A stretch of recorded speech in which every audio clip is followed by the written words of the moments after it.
موضوع الدرس في ترك الموالاة مع اليهود والنصارى سورة المائدة تفسير ابن كثير. الحمد لله رب العالمين والصلاة والسلام على أشرف الأنبياء وسيد المرسلين سيدنا محمد وعلى آله وأصحابه أجمعين. اللهم صل على سيدنا محمد وعلى آل سيدنا محمد كما صليت على إبراهيم وعلى آل إبراهيم في العالمين إنك حميد مجيد. أعوذ بالله من الشيطان الرجيم. بسم الله الرحمن الرحيم. يا أيها الذين آمنوا لا تتخذوا اليهود والنصارى أولياء بعضهم أولياء بعض ومن يتولهم منكم فإنه منهم إن الله لا يهدي القوم الظالمين. فترى الذين في قلوبهم مرض يصارعون فيهم يقولون نخشى أن تصيبنا دائرة فعسى الله أن يأتي بالفتح أو أمر من عنده فيصبحوا ولا ما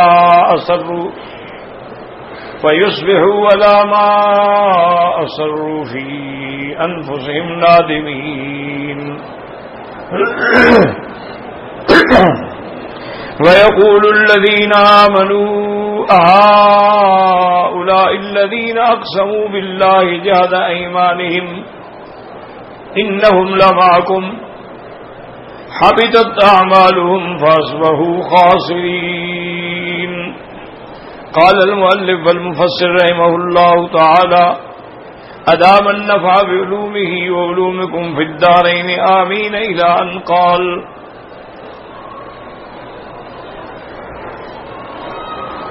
ثم قال ابن جرير حدثنا هناد قال حدثنا يونس بن بكير قال حدثنا عثمان بن عبد الرحمن الزهري قال لما انهزم أهل بدر قال المسلمون لأوليائهم من اليهود أسلموا قبل أن يصيبكم الله بيوم مثل يوم بدر. اب مفسر ابن جریر رحمۃ اللہ علیہ فرماتے ہیں کہ جب جنگ بدر میں اللہ تبارک و تعالی نے مسلمانوں کو عظیم الشان فتح نصیب فرمائی تو اب مسلمان جو ہے وہ مدینہ منورہ میں واپس آنے کے بعد چونکہ ان کے پہلے سے یہودیوں سے تعلقات تھے، بعض کے بنو قریظہ سے تعلقات تھے، بعض کے بنو نذیر سے تعلقات تھے، بعض کے بنو قینقاع سے تعلقات تھے، تو ان لوگوں نے ان کو نصیحت کی کہ تم بھی اسلام میں آ جاؤ، صحیح اسلام قبول کر لو، کہیں ایسا نہ ہو کہ تم پر بھی اللہ ایسا ایک دن مسلط کریں. فقال مالک بن عمر بن السیف اغرکم ان نصبتم امرأة من قریش لا علم لهم بالقتال اما لو اصرن العزیمة ان تسجمع علیکم لم یکن لکم بد ان تقاتلوا لم یکن لکم ید ان تقاتلونا. تو مالک ابن سیف کہنے لگا کہ بھئی تم بڑے دھوکے میں آ گئے ہو، ایک قریشیوں کی ایک جماعت کو اگر تم نے شکست دے دی ہے جو جانتے ہی نہیں تھے کہ قتال کیا ہے. اگر تم اما لو اصررن العزیمۃ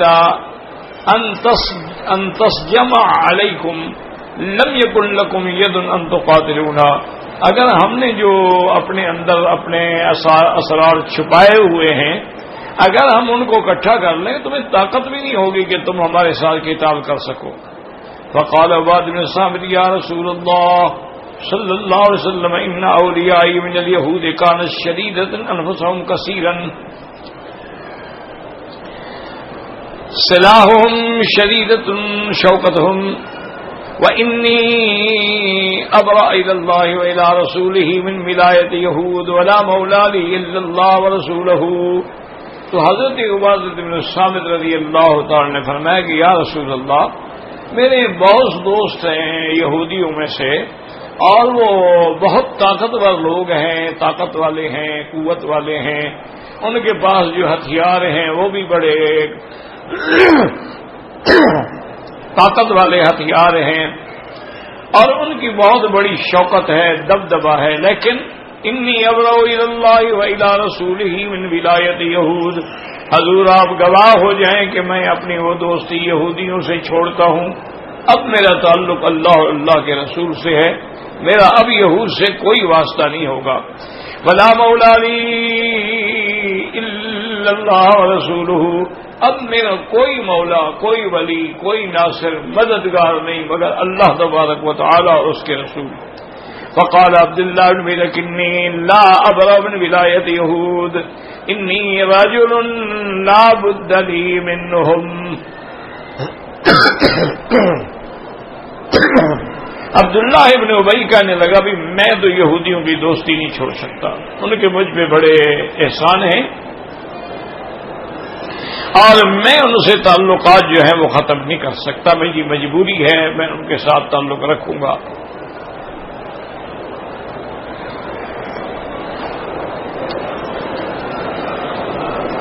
فقال رسول اللہ صلی اللہ علیہ وسلم یا ابا الحباب، یہ کنیت ہے عبداللہ بن ابی کی، ارأیت الذی نفست به من ولایت یہود علی عباد بن الصامت ولک دونہ، کہ تم نے جو کچھ کیا ہے بس تمہارے لیے ہے، تم نے ان کی تعلق کو اور دوستی کو ترجیح دی ہے، لیکن عبادت بن الصامت نے کسی چیز کو نہیں دی۔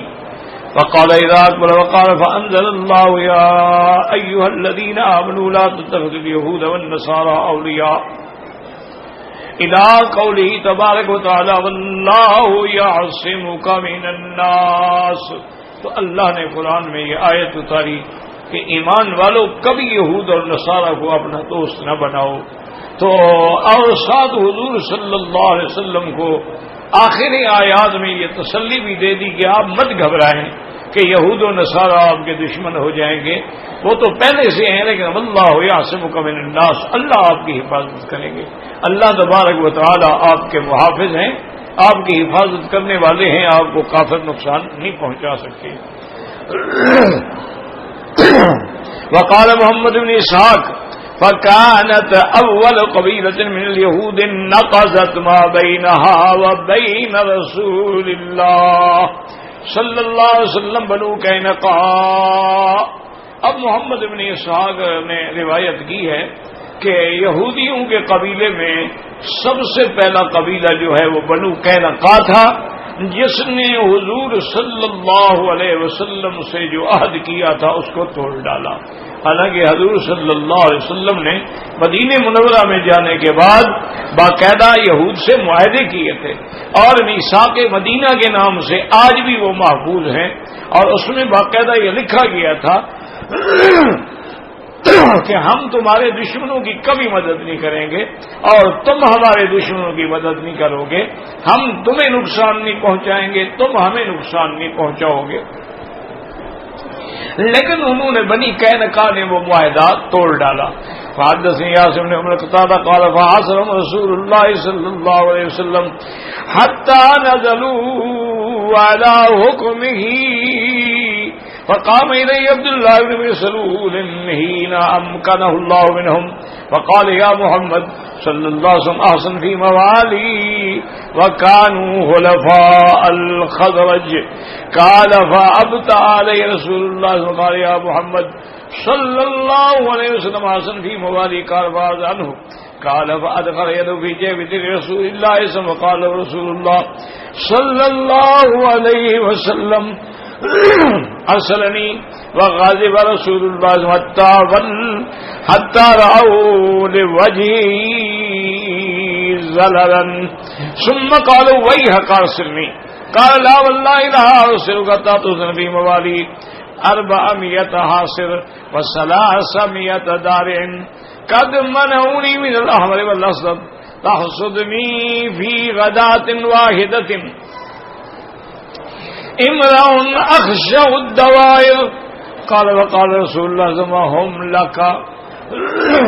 اب حضور پاک نے حکم دیا صحابہ کو، انہوں نے بنی قینقاع کا محاصرہ کر لیا، محاصرے کے بعد وہ حضور کے حکم پہ اتر آئے، دروازے کھول دیے۔ عبداللہ ابن ابی ابن سلول کو جب موقع ملا تو کہنے لگا کہ یا محمد صلی اللہ علیہ وسلم، آپ مہربانی کریں، احسان کریں، میرے جو دوست ہیں نا ان یہودیوں میں، ان کو آپ چھوڑ دیں، ان کو آپ کوئی سزا نہ دیں، مہربانی کریں۔ وکانوا حلفاء الخزرج، وہ باقاعدہ حلیف تھے ان کے۔ قال فابطا علیہ رسول اللہ، حضور نے کوئی جواب نہ دیا۔ وقال یا محمد احسن فی موالی، احسن فی موالی، قال فاعرض عنہ، اس نے پھر عرض کیا کہ حضور میرے جو دوست ہیں نا ان میں، ان کے ساتھ آپ رعایت کریں۔ حضور نے اپنا رخ مبارک پھیر لیا۔ قال فادخل يده في جيب درع رسول اللہ صلی اللہ علیہ وسلم، اب اس نے حضور صلی اللہ علیہ وسلم نے جو زرہ پہنی تھی اس کے اندر ہاتھ ڈال دیا، یعنی پکڑا حضور پاک کو۔ حضور نے فرمایا عبداللہ چھوڑ دو مجھے، میں نہیں رعایت کرتا ان کی۔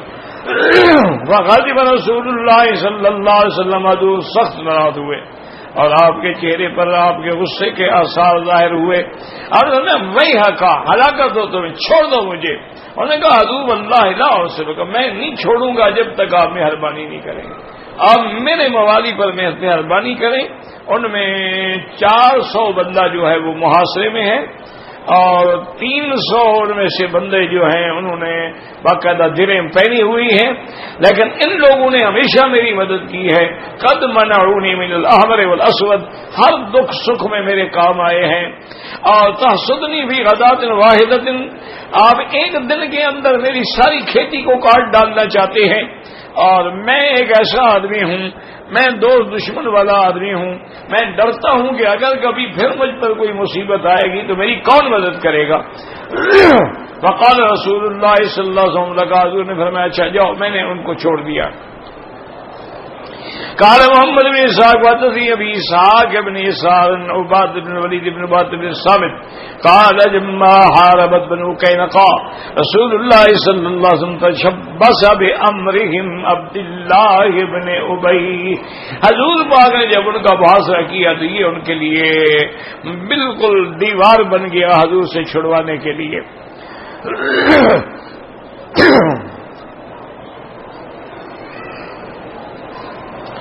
اب فرماتے ہیں کہ وقام یہ کھڑا بھی ہو گیا۔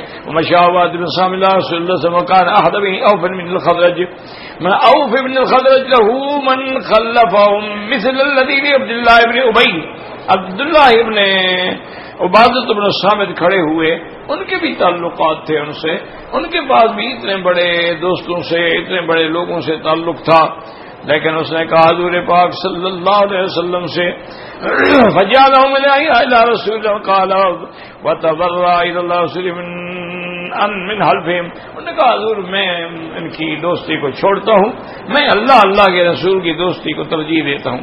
وقال یا رسول الله ابرأ الله الى رسوله من حلفهم واتولى الله ورسوله والمؤمنین وَأَبْرَأُ مِنْ حَلْفِ الْكُفَّارِ، یا اللہ میں اللہ کے رسول کی محبت کو ترجیح دیتا ہوں، اور میری جو ان کے ساتھ دوستی تھی، معاہدے تھے، میں ان سب کو چھوڑتا ہوں۔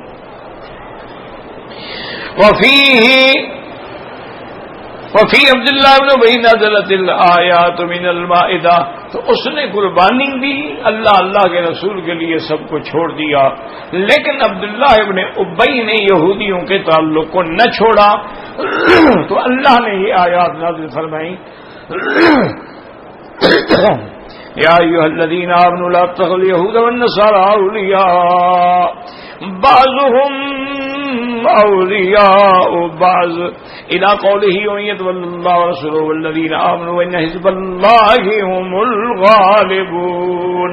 تو مفسر رحمۃ اللہ علیہ ان آیات کا شان نزول بیان فرما رہے تھے، تو یہ بات میں نے پہلے بھی عرض کی تھی اور اب بھی میں عرض کرتا ہوں کہ یاد رکھیں کہ حضور صلی اللہ علیہ وسلم جب مدینہ منورہ میں تشریف لائے، یہودیوں سے باقاعدہ معاہدہ، اسی سے علماء نے استدلال کیا ہے کہ معاہدہ یہودیوں سے بھی ہو سکتا ہے، نصرانیوں سے بھی ہو سکتا ہے، مشرکین مکہ سے بھی ہو سکتا ہے، لیکن یہ بدبخت قوم ایسی تھی کہ انہوں نے ہر حال میں معاہدے کو توڑ ڈالا۔ ایک تو انہوں نے در پردہ یہ کوشش کی کہ ایک یہودی تھا لبید ابن العاصم، یہ یہودی جو ہے نا، یاد رکھو یہ علم سحر کے بڑے ماہر ہوتے ہیں، جادو کا اصل ابتدا جادو کی ہے ہی یہود میں۔ دیکھا نہیں حضرت موسیٰ علیہ السلام کے مقابلے پر 70,000 جادوگر آیا تھا۔ حضرت موسیٰ علیہ السلام کے مقابلہ جب ہوا فرعون کی قیادت میں تو 70,000 سہارا کی ایک جماعت آئی مقابلہ کرنے کے لیے، اور ادھر موسیٰ علیہ السلام ہیں اور حضرت ہارون علیہ السلام۔ تو یہ جو ہے نا جی سحر جو ہے، یاد رکھو سحر ایک علم ہے، سحر ایک حقیقت ہے جادو، لیکن یہ علوم شیطانیہ میں سے ہے، اس کا علوم رحمانی سے کوئی تعلق نہیں۔ اور اسی طرح حضور پاک نے رحمت دو جہاں نے یہ بھی فرمایا ہے کہ من تسحر فقد کفر، جو آدمی جادو کرتا ہے اس میں ایمان رکھتا ہے وہ کافر۔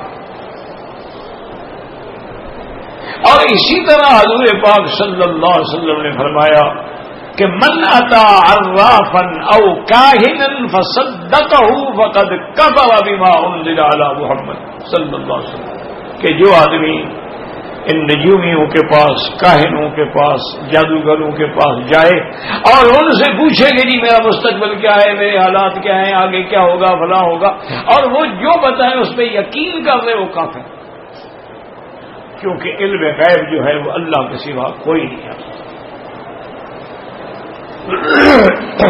اچھا، ان کو یہ گمان ہوتا ہے، وہ جو کاہن ہوتے ہیں نا جی، اور منجمین ہیں، جادوگر ہیں، علم جفر والے ہیں، علم الاعداد والے ہیں، علم الالوان والے ہیں، ان سب کا ایک یعنی متفق علیہ بات ہے کہ جی ہمارے پاس جنات ہمارے تابع ہیں، اور جنات کے لیے چونکہ اب مدینہ شریف سے خبر لانی ہو تو جن تو یہ ایک یعنی 10 منٹ میں واپس آ جائے گا،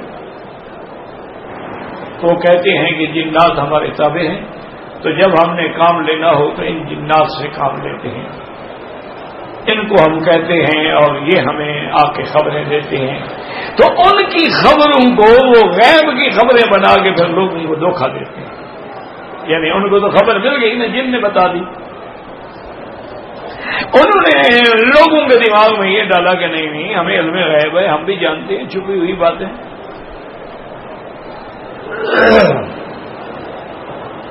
اور اللہ معاف کرے، اللہ معاف کرے، مسلمانوں میں بھی اب یہ یعنی ایک ذہن بن چکا ہے، ان کا بھی عقیدہ ہوتا ہے کہ ہمارا مرشد جو ہے، ہمارا پیر جو ہے، یہ غیب کی باتیں جانتے ہیں، اور یہ بھی ان کا عقیدہ ہے کہ انبیاء تو ہوتے ہی عالم الغیب ہیں۔ وہ کہتے ہیں کہ نبی کا مان، حتیٰ کہ ان کے جو بڑے حضرت گزرے ہیں انہوں نے جو قرآن کا ترجمہ لکھا ہے کنز الایمان، ہر جگہ وہ جہاں نبی کا لفظ آئے گا لکھیں گے اے غیب کی خبر دینے والے، تو یہ قرآن میں تحریف ہے، یہ غیب کی خبر دینے والے کس چیز کا ترجمہ ہے؟ چلو نبی کا منع خبر دینے والا تو ہو سکتا ہے، لیکن اے غیب کی خبر دینے والے یہ کس بات کا ترجمہ ہے؟ جیسے انہوں نے کہا کہ قرآن میں انما انا بشر مثلکم جہاں ہے، انہوں نے آگے ترجمہ لکھا کہ آپ بصورت بشری میں انسان ہیں، صورت بشری، قرآن کہتا ہے بشر ہے، وہ کہتے ہیں صورت بشری، یہ صورت بشری کس لفظ کا ترجمہ ہے بھائی؟ بس قرآن میں تعریف کرتے ہیں، اللہ معاف فرمائے، اللہ معاف فرمائے، لیکن یاد رکھو کہ علم غیب خاص خدا ہے، اور اللہ نے اعلان فرما دیا ہے کہ میرے محبوب آپ بتلا دیں کہ قل لا يعلم من في السماوات والارض الغیب الا اللہ، اللہ کے سوا کوئی غیب جاننے والا نہیں۔ اور یہ معمولی بات نہیں، اسی سے آدمی کافر ہو جاتا ہے۔ دیکھو نا، اگر حضور عالم الغیب ہے پھر معراج بھی جاننے کی کیا ضرورت ہے؟ ہر چیز کا تو آپ کو پھر پتہ ہے۔ تو جب ہر چیز جانتے ہیں تو پھر جانے کی کیا ضرورت ہے؟ تو معراج کا مسئلہ ختم۔ اور اگر علم غیب ہے تو کیا جان کر حضور نے اپنے 70 صحابہ احد میں شہید کرا دیے؟ آپ کو غیب کا علم ہے تو آپ مدینے سے باہر ہی نہیں جاتے، اندر بیٹھ جاتے، دشمن کب تک محاصرہ کرتا؟ آپ تو اندر شاہ ہیں نا، آپ کے پاس پانی بھی ہے، کھانا بھی ہے، ہر چیز ہے۔ جو باہر سے آتے مکے سے حصار کرتے کتنے دن کھڑے ہو؟ 10 دن، 20 دن، مہینہ، آخر دوڑ جائیں۔ تو یہ عقیدہ رکھنا معمولی سی بات نہیں، یعنی کفر ہے، کفر اسلام کا مسئلہ ہے۔ اسی طرح اللہ نے یہ بھی واضح کر دیا کہ کوئی جن بھی علم غیب نہیں جانتا۔ اللہ نے قرآن میں بتایا کہ جب حضرت سلیمان علیہ السلام کی موت کا وقت آیا تو حضرت بڑی لمبی نماز پڑھتے تھے، رات کو تہجد پڑھتے تھے، اور کبھی کبھی اپنا آسا جو تھا اس کو بغل میں رکھ لیتے تھے، تھک جاتے تو تھوڑی دیر ٹیک لگا لیتے، کھڑے رہتے، پھر سیدھے ہو کے پڑھتے رہتے، اور پھر تھک جاتے تھوڑی ٹیک لگا لیتے تھے۔ تو اسی حالت میں ان پہ موت آ گئی۔ اللہ کے فرشتے نے اللہ کے حکم سے روح قبض کر دیا، سلیمان علیہ السلام کھڑے ہیں۔ اور یہ بھی اللہ نے اپنی قدرت سے انتظام کر دیا کہ نبی کی شان دیکھو کہ روح نکل گئی ہے بغیر روح کے، لیکن کھڑے ہیں، ان کے جان کی، جسد کی، ہر چیز کی حفاظت ہو رہی۔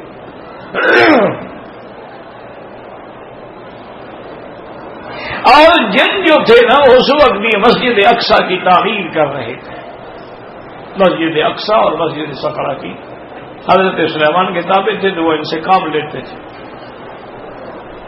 اچھا، وہ جن جو تھے وہ آگے دور سے دیکھتے کہ بھئی حضرت کھڑے ہیں، وہ کہتے چلو بھئی کام کرو، حضرت کھڑے ہیں، جب نماز میں فارغ آئیں گے تو وہ جان نکال دیں گے، پھر کام میں لگ جاتے۔ اب اللہ تبارک و تعالیٰ کا جب حکم آیا، جب ارادہ ہوا، مدتوں کے بعد، قرآن میں مدت کا ذکر نہیں ہے۔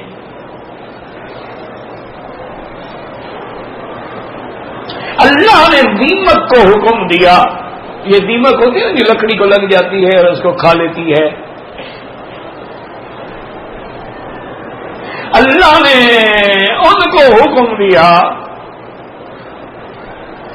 فَلَمَّا قَضَيْنَا عَلَيْهِ الْمَوْتَ مَا دَلَّهُمْ عَلَى مَوْتِهِ إِلَّا دَابَّةُ الْأَرْضِ تَأْكُلُ مِنْ سَأَتَهَا۔ یہ اللہ کا قرآن ہے، یہ الف لیلا کی کہانی نہیں ہے، یہ ہیر رانجھے کی باتیں نہیں ہیں، یہ کسی کے تخیلات کی شاعری نہیں، قرآن ہے، نص قطعی ہے، جس کے ایک آیت کا منکر بھی کافر، سارے قرآن کا منکر بھی کافر۔ اللہ فرماتی ہیں جب ہم نے فیصلہ کر لیا کہ اب سلیمان علیہ السلام کا راز کھول دیں تو جنوں کو بھی پتہ چلے گا، اللہ نے حکم دیا دیمک کو کہ اس کا جو آسا ہے نا اس میں کھڑے ہیں، لکڑی کا نیچے سے کھانا شروع کر دو، تو اس نے کھانا شروع کیا، وہ کمزور ہوتی گئی فلما خر تبینت الجن، اب سلیمان علیہ السلام گر گئے، وہ لکڑی کمزور ہو گئی۔ اب جب انہوں نے دیکھا بھائی آسا جو ہے اس کو تو تقریباً 1 انچ کے برابر دیمک کھا گئی ہے۔ جن تھے تو بڑے بہرحال ان میں بھی عقل ہے، شعور ہے، ان میں بھی بڑے سوچ والے لوگ ہیں.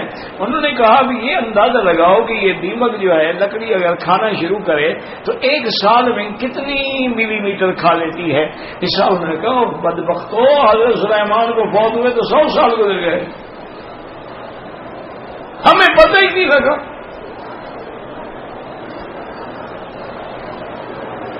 اس لیے قرآن کہتا ہے فَلَمَّا خَرَّ تَبَيَّنَتِ الْجِنُّ أَن لَّوْ كَانُوا يَعْلَمُونَ الْغَيْبَ مَا لَبِثُوا فِي الْعَذَابِ الْمُهِينِ. اللہ نے فرمایا اگر یہ جن غیب جانتے تھے تو یہ کیوں عذاب بھگتتے رہے اتنی مدت تک؟ ان کو تو خود پتہ نہیں ہے، تم کیسے کہتے ہو جنات علم غیب ہے اور غیب کی خبریں دیتے ہیں؟ تو عالم الغیب اللہ کے سوا کوئی نہیں. اپنے عقیدے ٹھیک کر لو اور سارے قرآن پاک کو پڑھ لو الف سے لے کر آخر تک کہ جہاں بھی لفظ علم غیب ہے صرف اللہ کے لیے ہے. کوئی نورانی، کوئی خاکی، کوئی ناری علم غیب نہیں جانتا. اللہ نے نوریوں سے بھی پوچھا تھا نا انبئونی باسماء ہؤلاء، یہ جو چیزیں ان کے نام بدلاؤ. قالوا سبحانک لا علم لنا الا ما علمتنا. یا اللہ ہمیں تو پتہ نہیں، ہمیں تو وہی پتہ ہے جو آپ نے ہمیں سکھلایا ہے، ہمیں کیا پتہ ہے کیا ہے. تو نوریوں کو بھی علم غیب نہیں. ناری جو ہے وہ جن ہیں ان کو بھی علم غیب نہیں. خاکی جو ہیں وہ انسان ہیں اور بشر ہیں، انبیاء کو بھی علم الغیب نہیں. آپ نے اعلان کیا وَلَوْ كُنْتُ أَعْلَمُ الْغَيْبَ لَاسْتَكْثَرْتُ مِنَ الْخَيْرِ وَمَا مَسَّنِيَ السُّوءُ مَا أَنَا إِلَّا نَذِيرٌ وَبَشِيرٌ لِقَوْمٍ يُؤْمِنُونَ. آپ نے فرمایا کہ اگر مجھے علم غیب ہوتا تو پھر تو میں بھلائیاں ہی اکٹھی کر دیتا، کبھی مجھے تکلیف ہی نہ پہنچتی. اور پھر اللہ نے مجھے ڈرانے کے لیے بھیجا ہے، ایمان والوں کو بشارت دینے کے لیے بھیجا. اس میں علم غیب کی کیا ضرورت ہے؟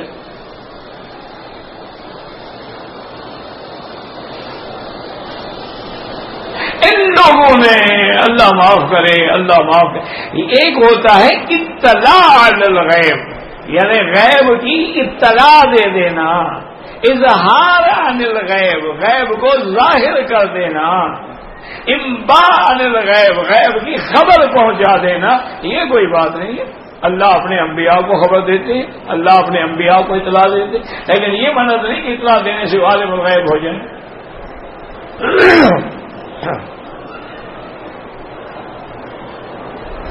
تو بہرحال پہلے دور میں تو مشرکین کے عقائد تھے، یہودیوں کے عقائد تھے. اب تو اللہ معاف کرے، اللہ معاف کرے، مسلمانوں کے بھی یہی عقیدے ہو گئے ہیں. دیکھو نا جی، لاکھ نہیں جی، نہیں توبہ توبہ توبہ توبہ. اور جی اللہ کا ہے، اللہ عالم الغیب ہے. اور حضرت یہ پیر جو ہے نا، ان کے پاس یہ علم غیب ہے، یہ عطائی ہے، ذاتی نہیں ہے ان کا، اللہ نے ان کو دے دیا ہے. اللہ کے بندے پہلے پیر صاحب کا وجود جو ہے وہ ذاتی ہے ان کا. جب وہ بھی عطائی ہے، وہ بھی تو اللہ نے دیا ہے نا. تو جب وجود ہی عطائی ہے تو ذاتی عطائی کا کیا معنی؟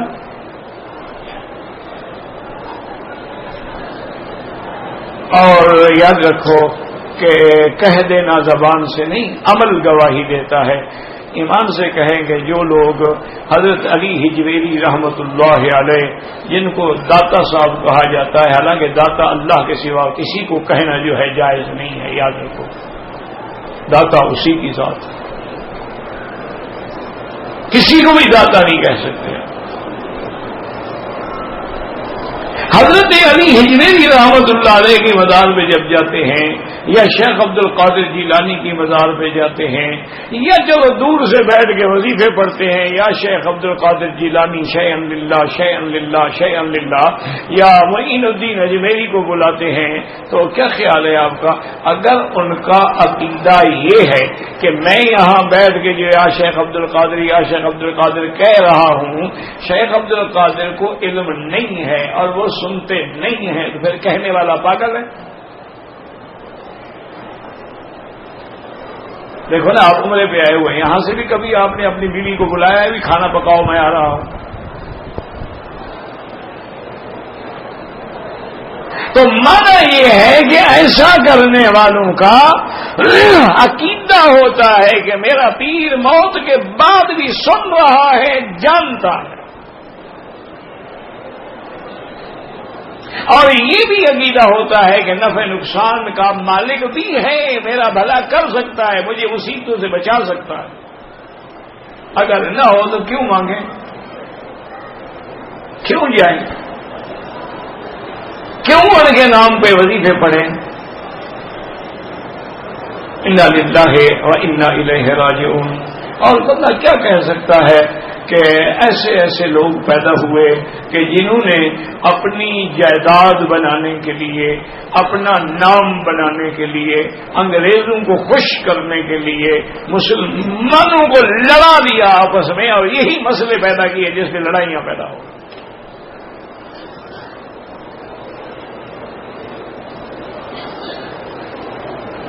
آپ مجھے، اب تو بڑی آسان بات ہے نا، آج کل تو انٹرنیٹ پہ بیٹھ کے 1 منٹ کے اندر آپ معلوم کر سکتے ہیں ٹھنڈے دل سے، بغیر کسی جھگڑے کے، بغیر کسی اختلاف کے، نہ دماغ میں یہ رکھیں کہ یہ وہابی ہیں، اہل حدیث ہیں، تبلیغی ہیں، دیوبندی ہیں، یہ نجدی ہیں، نہیں، بالکل نہیں۔ ایک انسان کی حیثیت میں بیٹھ کے انٹرنیٹ پہ معلوم کریں کہ سرکار دو عالم کے زمانے کے بعد اور صحابہ کے زمانے کے بعد 1200 سال میں کبھی علم غیب پہ جھگڑا ہوا ہو، کبھی مناظرہ ہوا ہو، کبھی آمین پہ جھگڑا ہوا ہو، کبھی مناظرہ ہوا ہو، کبھی قبر پہ سجدے کرنے کے مسئلے پہ مناظرہ ہوا ہو، جھگڑا ہوا ہو، ایک مجھے دکھا دیں، میں بات آپ کی مان لوں گا۔ یہ سارا انگریز کے آنے کے بعد کیوں شروع ہوا ہے؟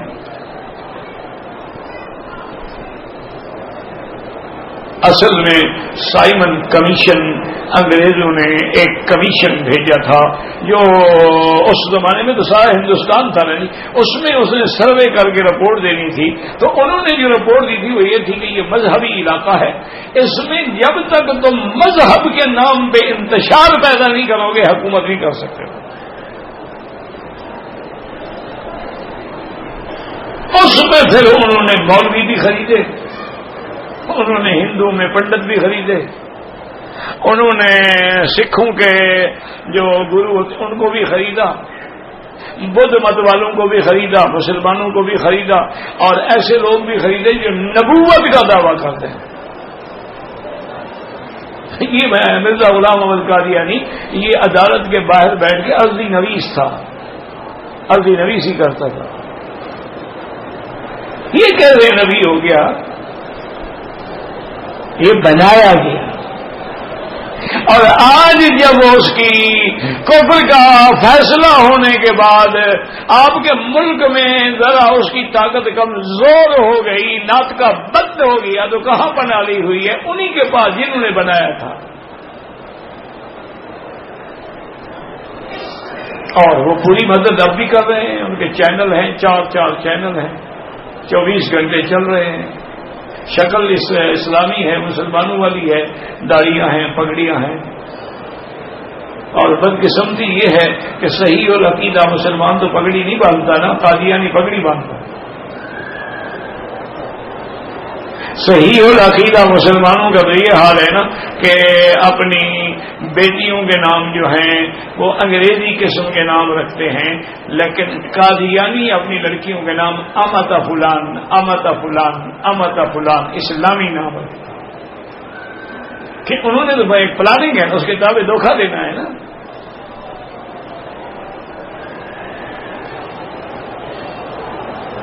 تم الحمدللہ 70 سال سے عمرے اور حج کر رہے ہو، تمہیں خاتم النبیین اور خاتم النبیین کے فرق کا پتہ نہیں۔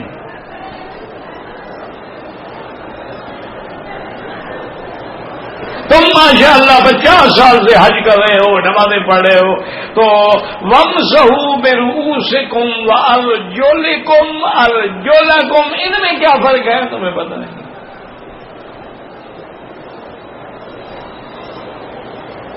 تمہیں آج تک ماشاءاللہ اتنا زندگی گزر گئی ہے دین کے مسلمانوں کے، تمہیں یہ پتہ نہیں ہے کہ ترتیب نزول قرآن کیا ہے اور ترتیب قرات کیا ہے؟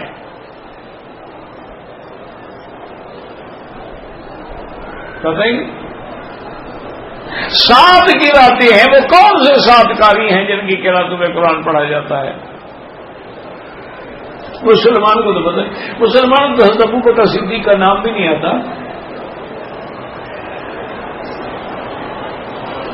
تو ہماری قوم ہے نا جی ماشاءاللہ.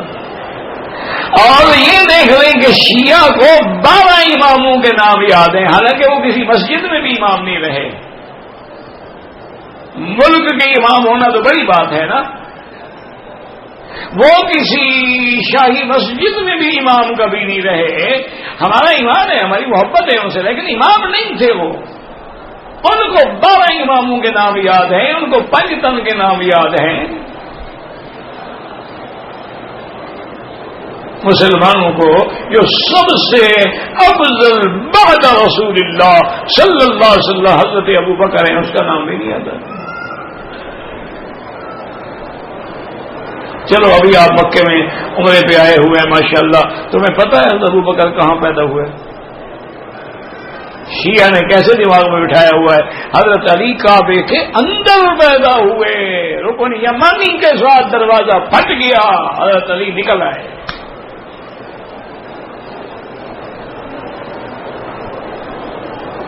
انہوں نے اشتہار دیکھے، جلوس نکال کے مولود کعبہ مولود کعبہ مولود کعبہ مسلمانوں کے دماغ میں بٹھا دیا. اچھا حضرت علی کعبے کے اندر پیدا ہوئے.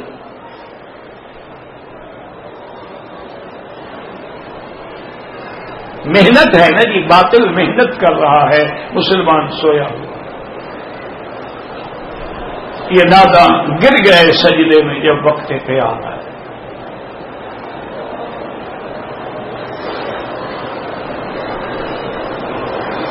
وہ کسی نے لکھا تھا نا، کیا جانیے یہ کیا کھوئے گا، کیا جانیے یہ کیا پائے گا.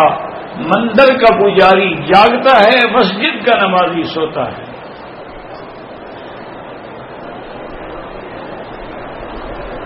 کون کون سی بات کر رہے ہیں حضرت؟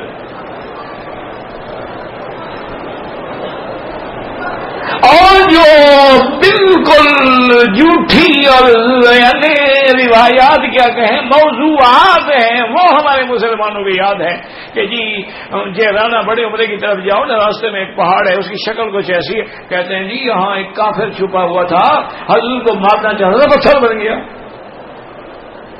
کس کتاب میں ہے خدا کا خوف کرو؟ ایک اور پتھر بھی انہوں نے ڈھونڈا ہوا ہے جبل سور پر، جہاں حضور ہجرت کی رات تشریف لے گئے، وہ بھی پتھر ایسے کھڑا، کہتے ہاں یہاں بھی ایک کافر چھپا ہوا تھا اور حضور کا راز کھول دیتا، اللہ نے اس کو پتھر بنا دیا. ابھی کون سی کتاب میں ہے خدا کے بندے؟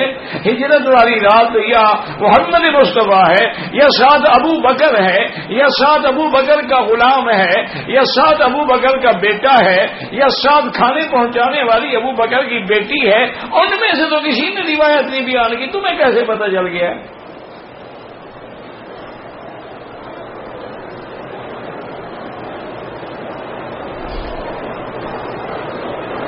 اچھا فضائل میں کتابیں لکھنے بیٹھیں گے تو ایسی ایسی روایات لکھتے ہیں جن کا وجود نہیں ہے، حقیقت نہیں ہے، جن کی اصل نہیں ہے. اور بعض ایسی روایات بھی لوگ دیتے ہیں بالکل موضوعات ہیں. مجھے بھی پچھلے سال بھی شاید اس سال بھی ایک بزرگ ملے تھے، میں ویسے ان کا بڑا احترام کرتا ہوں، ایک آدمی اللہ والا آدمی ہے، اللہ ان کو صحت عافیت دے.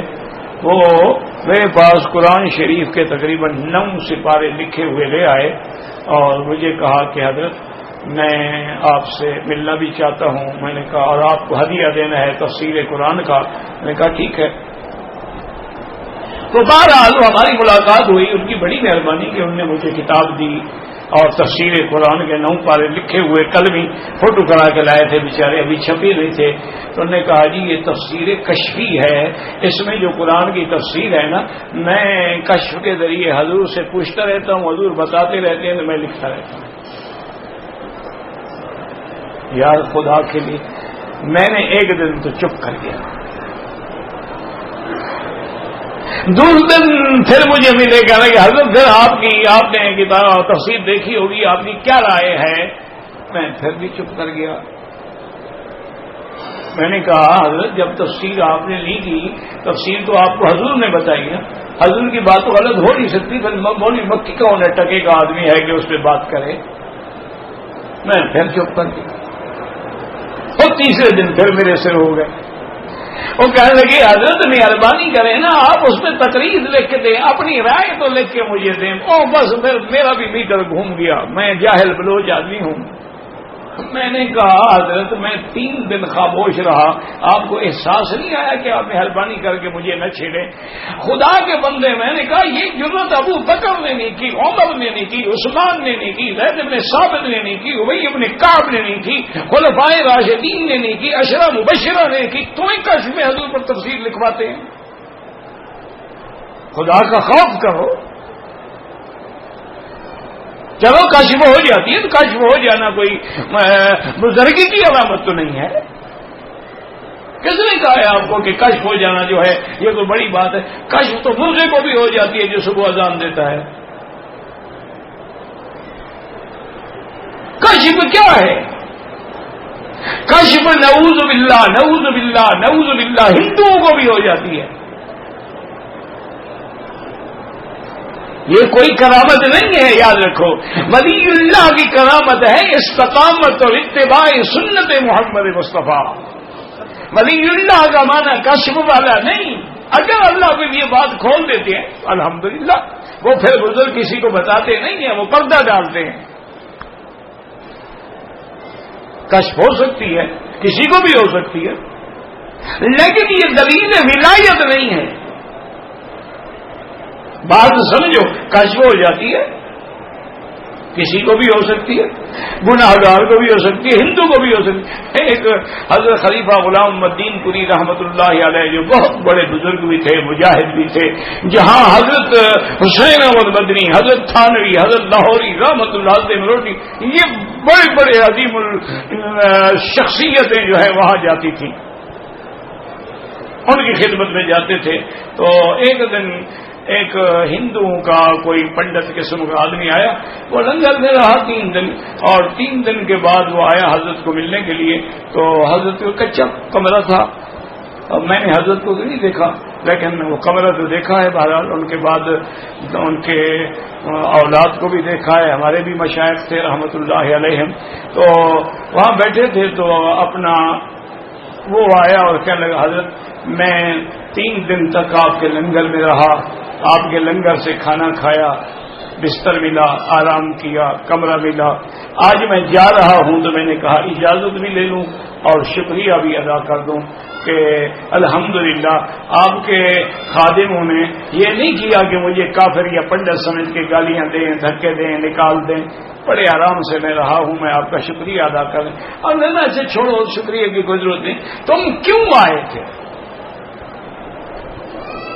اس نے کہا حضرت میں کوئی اللہ والا ڈھونڈ رہا ہوں، اس کے ہاتھ پہ میں ہاتھ دے کے بیعت کرنا چاہتا ہوں. لیکن جہاں جہاں میں نے کسی بزرگ کا نام سنا ہے، کسی بڑے بڑے شیخ کا نام سنا ہے، میں ہر جگہ پہنچا ہوں، لیکن جب میں نے مراقبہ کیا ہے ان کے دل میں مجھے سیاہ نقطہ نظر آیا ہے. تو میں نے کہا جب ان کا دل سیاہ ہے تو اس کی بیعت کرنے کا کیا فائدہ؟ اس کا تو اپنا دل صاف نہیں ہوا. آپ نے فرمایا اچھا بھائی، اور فرمایا اچھا بھائی ایسا کرو، چلو مراقبہ کر کے فقیر کے دل کو بھی دیکھو. اس نے مراقبہ کر لیا، بیٹھا رہا، کچھ پڑھتا ہوگا یا کیا کرتا ہوگا، اللہ عالم۔ تو تھوڑی دیر کے بعد انہوں نے کہا حضرت بات یہ ہے کہ نقطہ سیاہ تو آپ کے دل میں بھی ہے، لیکن میں نے آج تک جتنے بزرگوں کا معائنہ کیا ہے نا، ان سب سے چھوٹا سا نقطہ آپ کے دل میں بھی ہے، لیکن ہے سب سے چھوٹا۔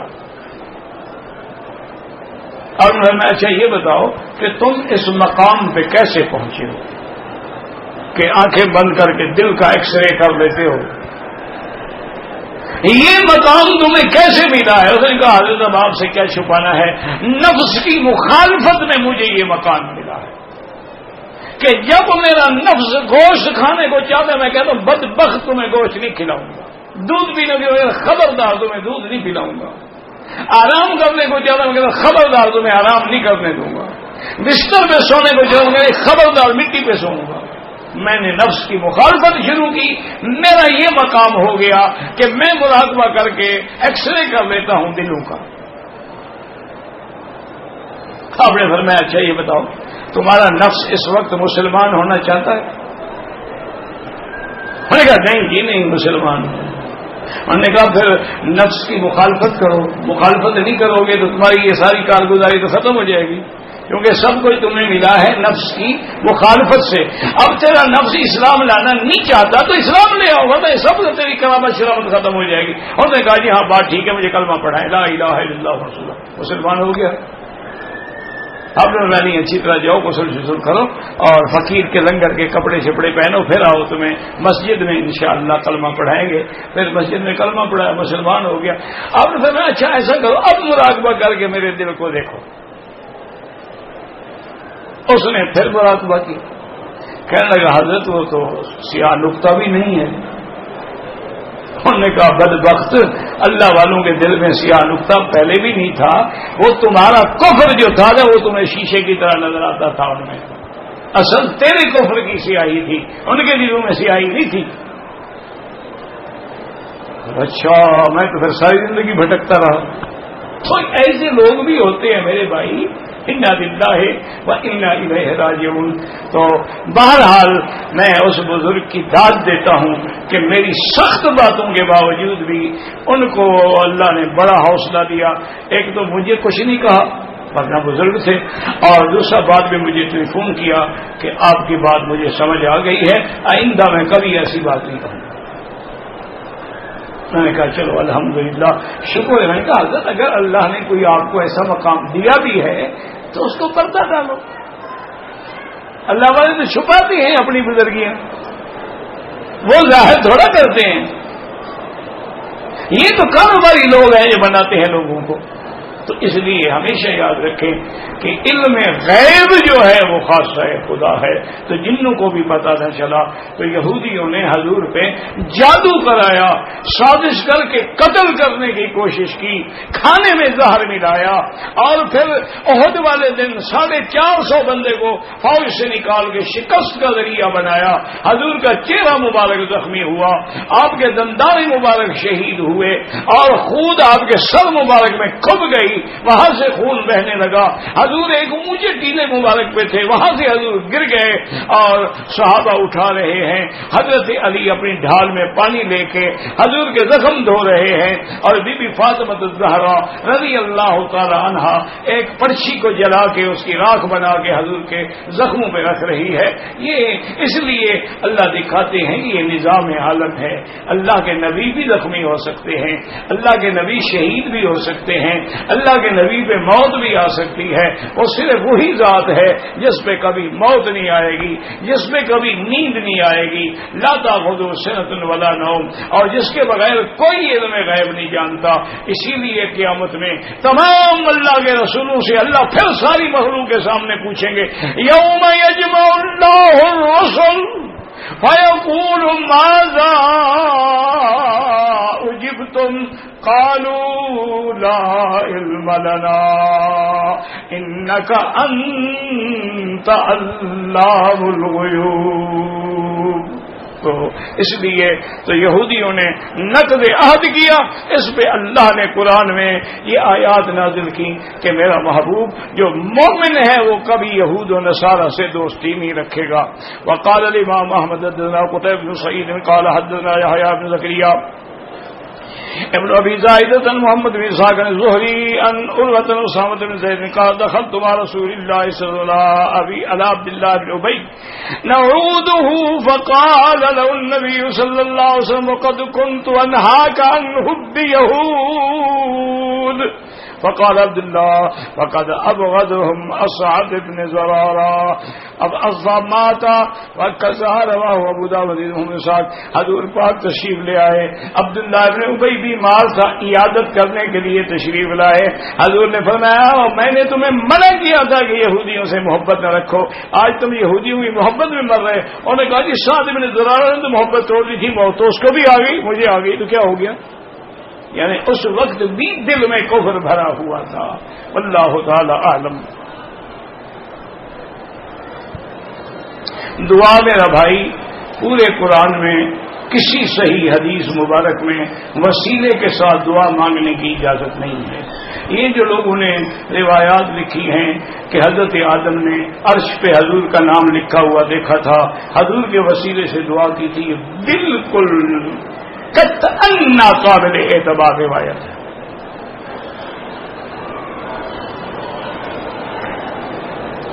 نہ ہم قرآن کو دیکھیں یا ایسی روایتوں کو دیکھیں جن کا ثبوت ہی کوئی نہ ہو۔ اللہ کہتے ہیں کہ ہم نے آدم کی توبہ کیوں کب فَتَلَقَّىٰ آدَمُ مِن رَبِّهِ بِكَلِمَاتٍ، اللہ نے کلمات سکھلائے، یہ نہیں کہ وسیلے سے دعا مانگی تھی۔ تو ہم قرآن کو چھوڑ دیں؟ پتہ نہیں کیا کیا باتیں لوگ لکھ جاتے ہیں، بس اللہ ہدایت دے، اللہ ان لکھنے والوں کو بھی ہدایت دے کہ محبت کا معنی یہ نہیں ہے کہ تم ولی کو نبی بنا دو اور نبی کو خدا بنا دو، یہ محبت نہیں، یہ کفر ہے۔ یہی تو ہوا ہے نا کہ ان روافض نے کیا کیا ہے کہ محبت میں آ کے حضرت علی کو امامت عالم کا درجہ دیا ہے اور کہا ہے وہ بندہ مسلمان ہی نہیں ہو سکتا جب تک حضرت علی کی امامت کا اعلان نہ کرے، اور حضور نے بھی حضرت علی کی امامت پہ بیعت کی ہے۔ انا للہ و انا الیہ راجعون۔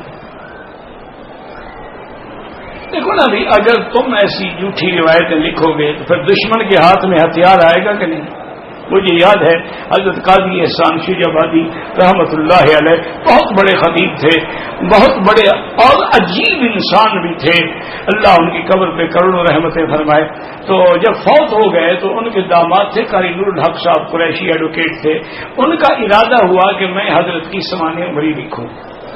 تو وہ شورش کاشمیری کے پاس بھی گئے کہ شورش تمہارے ساتھ، کیونکہ قاضی صاحب کا بڑا تعلق تھا، تو حضرت کے کوئی کتاب، کوئی خط، کوئی حوالہ، کوئی بات، کوئی چیزیں یاد ہوں تو وہ مجھے بتاؤ، اور میں سوانح عمری لکھنا چاہتا ہوں۔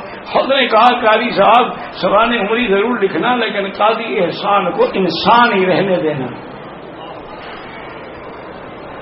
اگر تم نے ان کو انسان سے کوئی اور ما فوق الفطرت چیز ثابت کرنا ہے تو خدا کے لیے نہ لکھو۔ یہی ہم نے کیا۔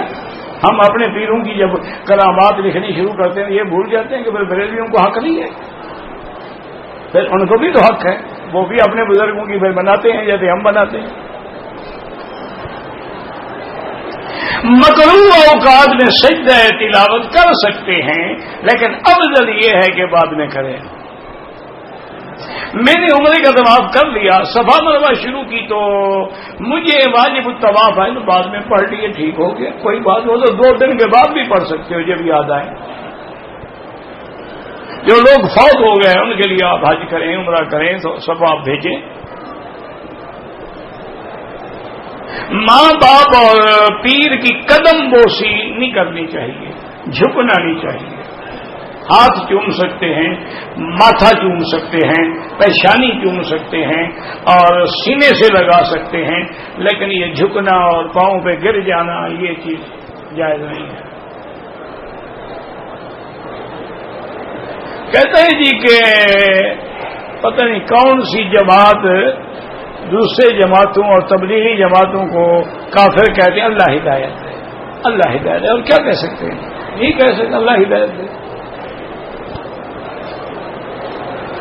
دل کو سکون نہیں ہے، اس کا علاج ہے الا بذکر اللہ تطمئن القلوب، اللہ کا ذکر، قرآن پڑھو، درود پڑھو، سکون ملے گا۔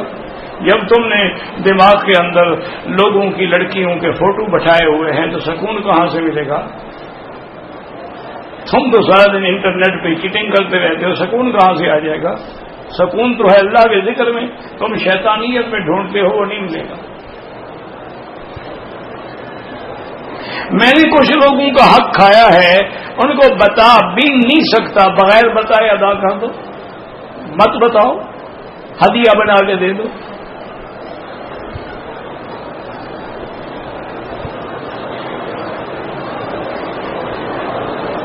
کہتے جی کہ حنبلی مسلک میں یا شافی مسلک میں ان کا بھی یہی عقیدہ ہے کہ حضور روضہ مبارک پہ صلاۃ و سلام سنتے ہیں۔ بالکل، ان کے جو بہت بڑے مفتی اعظم تھے شیخ عبدالعزیز بن باز رحمۃ اللہ علیہ، اللہ ان پہ کروڑوں رحمتیں کرے، انہوں نے جو مناسک حج کی کتاب لکھی ہے اس میں انہوں نے وہ حدیث نقل کی ہے کہ ما من مسلم یسلم علیہ الا رد اللہ علیہ روحی وردہ علیہ السلام، کہ جو مسلمان میرے مزار مبارک پہ آ کے سلام کہتا ہے میں جواب بھی دیتا ہوں۔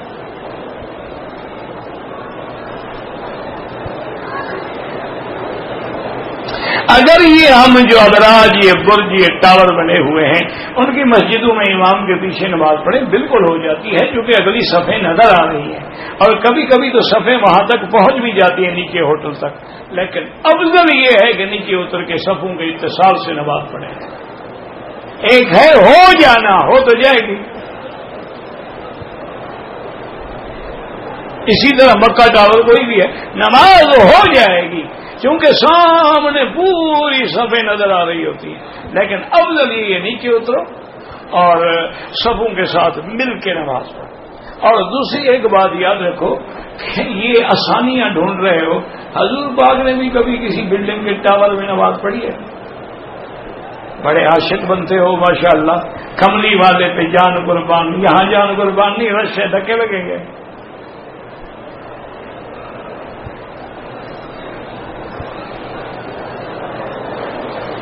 اگر فجر کی جماعت کھڑی ہو جائے تو افضل یہی ہے کہ سنتیں نہ پڑھیں، جماعت میں شامل ہو جائیں، اور 2 سنتیں جو ہیں وہ سورج نکلنے کے بعد پڑھیں۔ بعض فقہا اتنی اجازت دیتے ہیں کہ آپ کو تسلی ہے کہ 1 رکعت نماز کی مجھے مل جائے گی تو اس مسجد میں تو نہیں، باہر کھڑے ہو کے سنتیں پڑھ سکتے ہیں، لیکن بہتر یہی ہے جماعت میں مل جائیں۔ قصر نماز میں ہر نماز کی سنت نفل معاف ہے، لیکن فجر کی سنتیں کبھی نہیں چھوڑی صحابہ نے، چونکہ وہ حضور کو بڑی محبوب تھی۔ خیر من الدنیا وما فیہا۔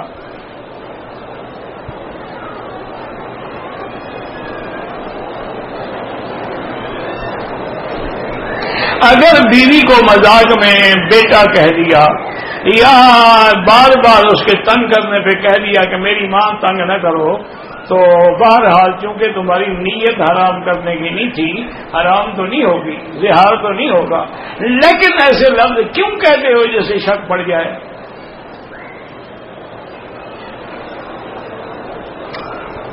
اچھا، وہ اگر تمہیں کبھی بیٹا کہہ کے پکارے تو تمہیں پسند ہے؟ وہ بھی جب تم اس کو کہتے ہو تنگ نہ کرو، میں نے وہی کیا پتر ایک ادھر جا دفعہ ہو بیٹا، کیا خیال ہے آپ کو؟ ٹھیک ہے، دونوں کا کام چل جائے گا۔ اگر نیت ہوگی تو زہار ہو جائے گا، بیوی حرام ہو جائے گی۔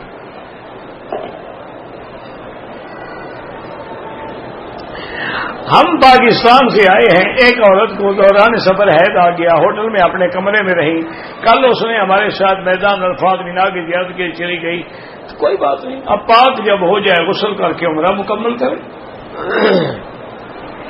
مینا عرفات جانا کے لیے تو پاک ہونے کی کوئی ضرورت نہیں۔ اور کبھی تم نے غور بھی کیا ہے کہ اللہ نے حج مکے کی مسجد میں نہیں رکھا، عرفات میں رکھا ہے؟ اگر مسجد میں ہوتا تو حیض والی عورتیں تمہاری گئی تھیں، وہ کیسے داخل ہوتی؟ تو ان کا حج ہی نہ ہوتا۔ اس لیے اللہ نے کہا کہ میدان میں سب آ جاؤ، پاک ہے آ جائے، پلید ہے آ جائے۔ وضو کے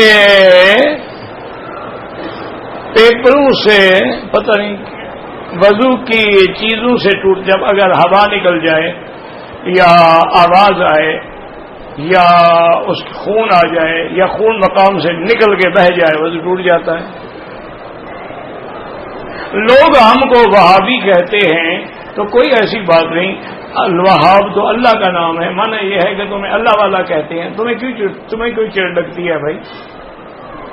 یا وہاب یا وہاب یا وہاب، وہاب اللہ کا نام نہیں تو وہابی مانا اللہ والا۔ کوئی حال نہیں، ان کو کہو جتنا دفعہ مرضی آئے کہو، تم انہیں البتہ گلابی کہا کرو۔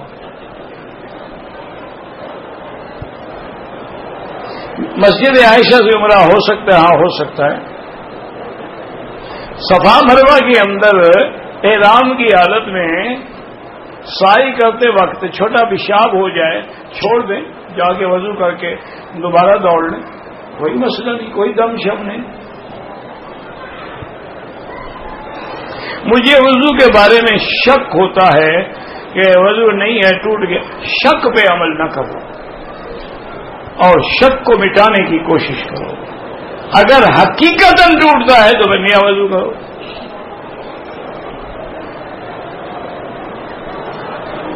اگر مکے میں رہتے ہوئے کسی ہوٹل میں میاں بیوی عمرے پہ آئے ہیں، ٹھہرے ہوئے ہیں، اور اگر وہ میاں بیوی جماع کرتے ہیں مکے میں تو جائز ہے؟ آپ کا کیا خیال ہے؟ مکے میں جو بچے پیدا ہوتے ہیں اوپر سے گرتے ہیں؟ نہیں، وجہ تو بتاؤ، کیوں نہ کریں جناب؟ اس کی بیوی ہے، مکہ ہو مدینہ ہو کہیں ہو۔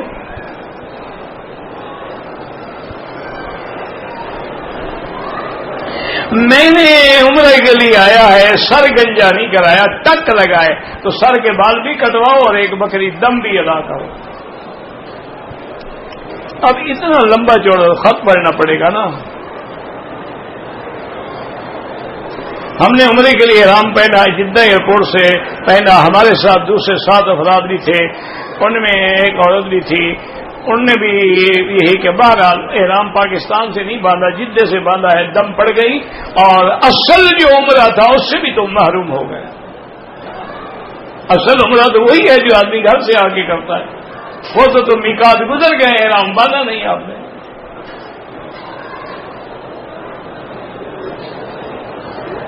کہتے ہیں جی تھیلیسیمیا کے مریض ہیں، کیا ہے؟ اللہ شفا دے، جو بھی مریض ہیں اللہ شفا دے۔ اگر احرام کی حالت میں غلطی سے خوشبو والے صابن سے ہاتھ دھو بیٹھا، صدقہ کر دیں، کیونکہ فوراً آپ نے دھو ڈالا نا، باقی نہیں رہنے دیا، اس لیے صدقہ کر دیں، 5-10 ریال خیرات کر دیں۔ ائمہ اربعہ کی تحقیق نہیں مانتا، اللہ ہدایت، تو پھر امام بخاری کی کیسے مانو گے؟ امام بخاری نے کہا کہ یہ حدیث صحیح ہے، اس کی تم کیسے مانو گے پھر؟ کیونکہ ائمہ کی تو بات تم نے ماننی نہیں، تو حدیث بھی ختم، فقہ بھی ختم، باقی پتہ نہیں کس چیز کو مانو گے۔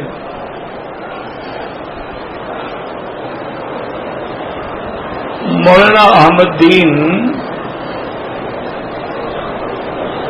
پتہ نہیں کیا کرتے ہیں، فون عنایت کریں، میرا فون نمبر لے لینا ایسے۔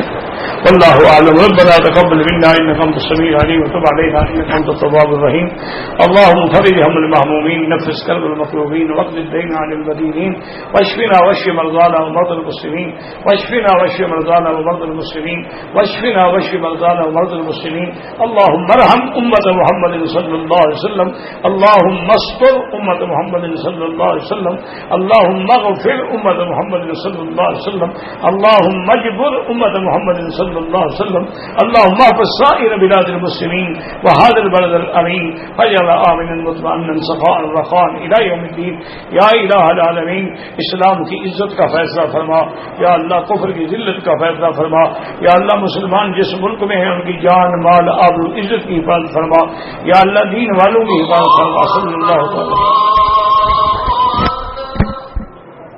السلام علیکم ورحمۃ اللہ۔ یہ فرمایا تھا